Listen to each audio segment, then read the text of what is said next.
Hello, how's it going, y'all? Good morning, good afternoon, good night, whatever time it is where you're at. Welcome to the channel. It's D's Daily DD. Remember that we only talk about stocks that we believe in and we do our research on. And yeah, we got a lot to talk about today.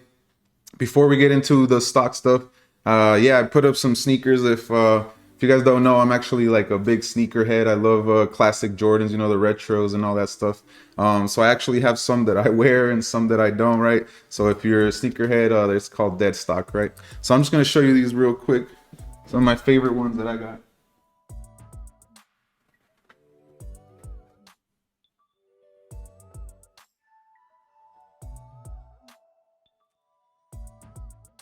These are actually my favorite ones right here. I'm sure you've seen these. Remember these? And then I got the fire red 4s over there.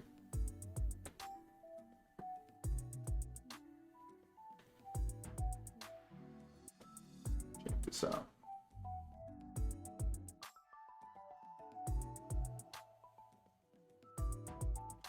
So yeah, guys, I know it's not a shoe channel, but just wanted to put a little something else up there just to show more personalization, you know.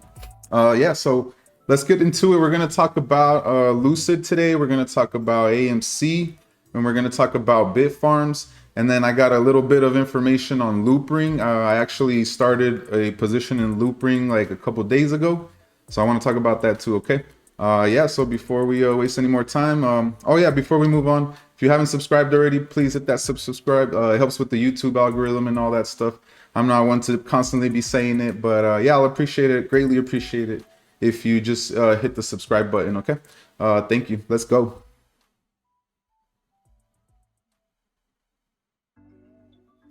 All right, first company we're going to talk about again is Lucid, LCID. I'm going to pull this baby up. All right, so here's the summary. Today, Lucid had a red day, and it was a pretty red one for sure. I mean, negative 9%. Volume was 76,648, 657, right? So average volume is 45 million. So it's still above the average volume, right? But volume can also be the decreasing factor, right? So volume is the total amount of buys and sells that went on during the day. So that's how you read the volume, okay? The stock price went down to 40.82 from 47.37. So like I said, negative 9%. Shares left to borrow is 4 million. Like I said, the shorts are out there, guys. They definitely took advantage. There was some bad news that I gotta tell you guys that came out, not specifically on Lucid, but just overall the market that put the fear in place, right? So that's why you saw that negative 9%. And pay attention to this. Remember I said yesterday there was actually more shares, so there was 5.3 million yesterday. Guess what the shorts did? They borrowed a few more, right? So there's 4 million left right now. But the fee goes up as they borrow more. If you notice, this is 0.51. Now the fee went up to 0.90, okay? There's the link. The strategy is just hold. Like I said, today, bad news hit the market and there's nothing you can do. I mean, that's why you saw the bloodbath. Of course, I lost value in my portfolio, but I didn't really sell anything, right? So as long as you buy and hold and you can hold through these daily, you know, ups and downs, and it's about the long run for me, right? With these plays, like especially Lucid. So yeah, let me show you real quick that bad news that came out. It's actually right here. Yep. Okay, look right here. So it's about inflation. I'm not going to talk too much about it. The thing is that it went up to 6.2%, which honestly, the government doesn't have to tell me that everything is going up in price. I've already experienced it, right? When I go to get gas or when I go to the grocery store or whatever, right? I've seen prices have gone up for sure, right? I can tell, but that's why most of the market was red today. In my opinion, that's what I think did it.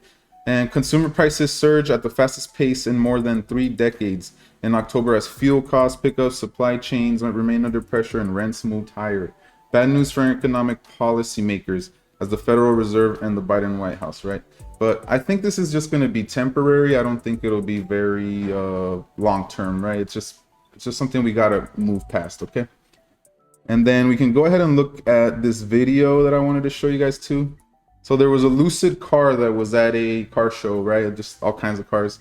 And check out all the people that are around it. Everyone's pretty into it. I like the black color there. That's probably the color I would get if I were to get one. Skip ahead a little bit so you see, but there's all kinds of people checking it out. Like, ooh, what's that? What's that? It's the Lucid Air, right? Cool, cool. Let's go take a look at our chart real quick. And something I do want to, show you is that it's kind of, Tesla's the big brother right now. Lucid's the little brother, and it's probably going to kind of follow it for a little bit, right? Especially because there's so much attention on Lucid right now. And also, yeah, the Rivian IPO, right? That's what kind of knocked Lucid down. I kind of mentioned it yesterday. So if you were aware and you had to make some moves, I understand. But, the experienced traders, they know how to get out and get in and so on. But we're here to talk about just this aspect of it. If you look, boom, bad news, right? Remember when Elon was talking about him selling the shares that he talked about on Twitter? You saw this reaction right here, right? Because there was FUD, there was fear that came out, uncertainty and doubt, okay? And then we see this George W pattern. If you watch my technical video, you'll see what I'm talking about. So it's a common pattern, the George W. And then this is a gap, right? So a gap down, so most likely it's gonna gap up again, okay? Remember that when gaps have to be filled, guys. So down, now we're most likely gonna come back up here, okay? And then down here, you look at the floats and the shares. So Tesla has 990 million shares outstanding. That's how big the float is. That's the total amount of shares that are out there. The ones that are actually being traded is 856 billion, huh? Oh, that's the market cap. Yeah, but the shares are 990 million, right? So we got to go look at Lucid to compare. And first thing I want to show you guys is, boom, we had this gap up, coming back, tested this area and bounced, and then rejected, right? Lost it because of all the news that came out. And then look at this though, actually, it bounced off this Fibonacci retracement, right? Perfectly. So you see this gap up, gap filled, now we got to bounce. Okay, so as long as no more bad news comes out, I don't think we will see much action there. But so it should start to come back to test this this $44 range. Okay, that's my future prediction for that. And you can see here, so large orders today was 3.26 for the buy side, and on the outflow we had 7.89 outflow, right? So there was more large orders that sold. The medium was 329 to 384 again there, and then 339 to 372 there. Okay, guys, so that's a lot of selling pressure, right? So just hang in there with Lucid. Like I said, for me it's a long-term play. I don't look at much of the day-to-day. I just want to make sure I'm following what's going on. And here was another gap like that, down, it filled up, came back up, down, and filled up. Okay, so you can look at this general area for price action. If you're bearish, well, then we're gonna come back and try to see if we can find support right here, okay, at this level. So $34.61 in that area. Okay, so there's your bullish and your bearish outlook. Okay, yeah, well, let's move on. Next, we got to talk about BITFARM real quick. Go over this chart. Okay, BITFARM today was in the red. Volume was 13 million, still above the average at 6 million. The price went down to 793 at the time of this recording. The price was 886, so you saw a negative 11.6%. That's a big chunk, right? So we're starting to see these swings up and down, right? Over 10%. The shares left to borrow is 1.3 million, and the fee is 4.73. If we look at yesterday, they actually had more yesterday. So they had less shares to borrow, right? More, oh no, so they took more out. They borrowed more actually, because there's less shares to borrow. Okay, so Bitcoin, as you saw, it was very volatile today. This company follows, if you know what BitFarm is, they mine crypto again. So it has a lot to do with the Bitcoin and the crypto market, right? So as far as how it moves. And the earnings are on the 16th, so we're gonna look forward to that. I expect a lot of good news, a lot of good numbers to come out of that. That's something to look out for. And then we're gonna go over to, again, this part. Let me see if I have any news on BitFarm today, right? Nope, no major news that I know of, just the earnings, and then the chart is right here. Yes, right here. Okay, what I just wanted to show you guys is I'm on the 30-minute chart right here. I've already talked about in the past videos how we broke out of here, bounced. We ran this up. This was the uptrend, okay? So now we are looking at a reversal. There was the top, right? So the top, we found resistance at 935. People were willing to sell there and collect profits, and now we're going down. So what I'm gonna do here live with you guys, right? We're gonna try to find this down trend. So we're just gonna draw another trend line from here. My guess is that it might come all the way down here. We saw some resistance here, see? So it would come down here, hopefully bounce off of that, and then we're gonna keep moving to the upside, right? It's just temporary negative action that's actually healthy for the chart, because this was a huge move up, huge. That's for this stock, that is a huge move up, right? So now we're just gonna draw another trend line up, because after we get that bounce, we want to see more upside. And again, the all-time high is $10, so I expect a break above $10. And that's what the chart is telling me from the past, from the current action, and what I am looking at for the future, okay? So nothing crazy that I found on BitFarm today, just some bad news, and Bitcoin kind of going up and down a little bit, right? That's going to affect it. So let's move on to AMC right now. AMC for the day, summary right here. AMC was in the red today again. The volume was 30 million, okay? The average is 66, so I personally like the low volume. Like I was saying, the average, I think they over 100 million shares total right now. So if you do the math right there, they're stuck. How do they cover those other 60 million shares? There's only 30 million volume. That means that the apes are holding. That means that we're good, right? We're solid. And also, again, there was just overall red market today. Not much you can do, right? So just pay attention to that. The stock price went to 38.20 from 39.93, negative 4%. Shares left to borrow was 2.4 million. So yesterday there was 1.7 million. So now there's more. I do have some news to talk about that came out. It's an article that has to do with the CEO, Adam, right, and what he did, but I'll break it down in a little bit, okay? So the fees at 0.58. We're still gonna hold. The shorts haven't covered. The news detail was insanely positive, right? The earnings report was positive. So if we're gonna go look at this article here, back in Google Chrome, always moves. All right, check this out. Right here, okay? Remember, I kind of gave you guys a heads up, in my opinion, what was gonna happen, and CEO Adam, right, he files a proposal to sell some shares. He talked about it. He also said he's not in control of his shares anymore, right? He hired a company to do it. So right here, it begins, right? An SEC filing pointed out by Jim Chanos sets up AMC Entertainment CEO Adam to sell a large chunk of his holdings in the company. From what the numbers that I remember, just to kind of give you some insight, is that he sold 1.25 million, but he had over 3 million shares. So he still roughly has 2 million shares is what my guess would be. And the value of this sale was $53 million. That's what the proposal is. The approximate date is yesterday. So the form was filed there, yesterday or soon thereafter. Okay. And then it talks about some other people that were selling a couple shares, right? Because who knows why, but here we go. Adam had said earlier this year that due to his advanced age for retirement planning purposes, he would be selling some stock by the end of 2021, right? Through a trading plan administered by others, with provisions including spreading out stock sales over the 3 calendar months, okay?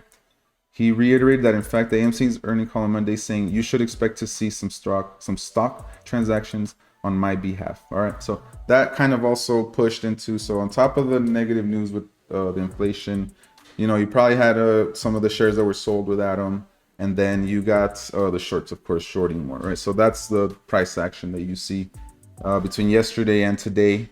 But also, just let me point out, this is what normally happens with AMC after the earnings, right? I've already expected this. I don't really see many issues here. It's just a lot of bad news and whatnot and selling pressure, okay? So you see this gap down again, bounce, we're here. So I expect this gap to be filled. I mean, I don't know if it's tomorrow. I don't know if it's Friday, I don't know when, right? I can't tell you that. But I do expect us to come back to this channel, this area soon at least, right? Trade action in here, see some trading action. And then boom, we're gonna hopefully get back to start testing this 45. And that's just if nothing major happens, right? If shorts cover, this whole stuff doesn't even matter, right? It's just gonna go straight up. So at that point, you know, the charting becomes useless because you have to look and analyze where it's at and where it stops, and you see the resistance next, okay? But yeah, I'm expecting to see this gap right here to be filled somewhere along over here, okay? And there was a large orders, right? So the institutions are definitely buying and selling. They bought before the earnings and sold after, okay? Right here we got 4.4. It's going down versus 0. There was 0 large orders that were purchased today, right? We had 180 versus 173 on the medium, and then 40 versus 43. So retail was actually scooping some shares up. You see that 43, it was the small orders was 43.87 and the smallest 40.85. So shout out to the apes. Yeah, every time it goes low we buy, right? So personally I actually bought 15 more today, right? I said I'm taking those, right? It was on sale. All right, and I know I normally don't talk about the next one, but the next one is actually going to be Loopring. Okay, like I said, I started a position at about $1.28 is when I saw this thing, and I've just seen nothing but good action and good things come from it, and I'm really digging what's going on here. Okay, the more I look into it, the more I like it. So let's start off with this chart, right? So as you can see, a couple days ago, this is going to be. Let me go back to this daily chart, right? This is for the day. So you see this run up, right? We had this in the morning. It almost touched $4, came back down. This is, to me, healthy after this move that we saw here. This is a lot of volume, a lot of money coming in, a lot of people buying, okay? But remember, there is people that got in under $1, okay? Those people are up massively, right? So you do tend to, you know, those people might have taken profits here. You never know. Every single price action and level is going to bring you different resistance points, okay? Because you just have natural buyers and natural profit takers, and that's how you see the stock move. And what is moving this stock, right? What is going on? A lot is going on, okay? So if you're into crypto, you know that safety is the top thing right now. It's on everybody's mind, right? You want the most safety, the most secure. That's why people have cold wallets, and you've heard those stories where they come in and they take crypto right from people's wallets. So Loopring builds protocols. This is what they're about. I'm just going to give you a quick overview. Infrastructure and user-facing products for the future of finance. We believe this is the future built on Ethereum and specialty on layer 2, okay? So this is on basically the Ethereum chain, but it's on the level 2. So if you're like, oh man, I missed out on Ethereum, I want to buy Ethereum, it's so expensive. This is another way I would say you can kind of get into it because it's built on the Ethereum platform, okay? Users of decentralized finance, which is DeFi, need not to choose between security and performance. Loopring's level 2 provides a low-fee, high-speed platform for trading and swapping liquidity, providing and payments without sacrificing Ethereum security at all. Okay, so that's what I really like about them. They are going to add security, right? They're going to have instant customers as soon as they get this going. Another thing I like about this is the 1.3 billion total float, right? So 97% of the supply is circulating, and it has a small market cap right now. You know, most market caps right now are going like up to 10 billion, 20 billion. I was saying the crypto world, right? 30 billion. If you look at SHIB, it's around 30 billion. Doge is around 30 billion, the same. So if you look at this, I mean, I think it has a lot of room to run. I've heard price targets out there, you know, $10, $20, $50, and $100. Okay, who knows? Those are just price targets that are on the internet. Let's go back here. The Loopring protocol. I'm gonna go over to the protocol right now too. And it's also going to operate products that bring it users across the world. Okay, remember, they're gonna have customers across the world, guys.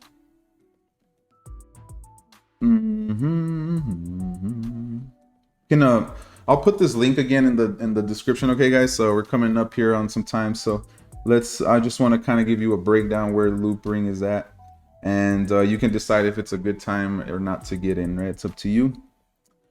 Control is a liability for centralized crypto exchanges. The stress and fear of being hacked is immense. This is a security burden. Protocol ensures that the exchange or payment application simply cannot access or lose your assets. Okay, a lot of security features. What I like about this is the high speed. So it can actually transact 2025 transactions per second, guys. So that's super fast. I like what it says right here. Loopring protocol can settle, the 2000 per second while guaranteeing the same level of security as the underlying Ethereum blockchain. This is made possible by using a construction ZK rollup, which aggregates and executes transactions off chain. Okay. With Loopring layer 2 scaling, non-custodial exchanges can match the performance of custodial comparison, right? Like I said, this has a lot of information. You can go to this blog and you're going to see more information on it. Again, I just want to give you a quick breakdown on what they're doing. So yeah, they want to be an exchange, right? And from what I also saw is that they're going to have an order book, which is going to record all the transactions, right? That's something that would probably interest the government, or, to make sure that you're following the stocks. They have an order book. Okay. So they're bringing something new to the table there. And this is from FX Empire. And this is what's really kind of fueling everything right now too. There's a big rumor about GameStop partnering with them. And that's another thing, right? That's the other part about it, that there's a lot of GameStop people that are probably get into this or are getting into this and all that stuff. So more than 60% gains. Rumors fueled a rally in the past 24 hours. Okay, so let's go down here. What I want to show you guys, say the chart again, is crazy, right? And here it is. Despite the broader crypto market currently retracting, Loopring has been performing excellently. The coin is currently the top performer amongst the leading 100 cryptocurrencies by market cap. LRC is up by more than 60% in the past 24 hours, and it hit $3.80. The time is up 59%. Okay, let's get to it down here, right? So the rally was caused by rumors that Loopring has partnered with GameStop on top of an upcoming NFT marketplace. As a result, investors and traders are taking advantage to get in on this early on the cryptocurrency. Per the rumors, GME is reportedly working on an NFT marketplace that will be powered by Loopring technology. Okay, and that's basically all I got for that. Like, if you want to start looking into it, just a quick breakdown of what Loopring does, but I think it has a lot of potential, guys. A lot of potential for sure. So yeah. Last part right here, we'll just show this. So this is a price prediction from this right here. I'm not saying that's just saying $5 soon, right? And the reason is the first resistance should be around 440 in the event of an extended crypto rally, and LRC could surpass the $5 resistance point by the end of the day. Has become despite the broadest cryptocurrency retracting from its recent gains. Okay. Yeah, and as long as the frenzy around it doesn't die down. Okay, so it is a momentum play, so always be careful with those. Yeah, guys, so that's all I really got for you guys. Okay, I'll put all these links down below, so if you want to go check out the articles and all that good stuff, you're good to go. Okay. And again, guys, just thank you. Have a great night. Hope you enjoy this information. If you do, tell a friend, share the link, hit the subscribe, all that good stuff. Okay, guys? So catch you on the next one.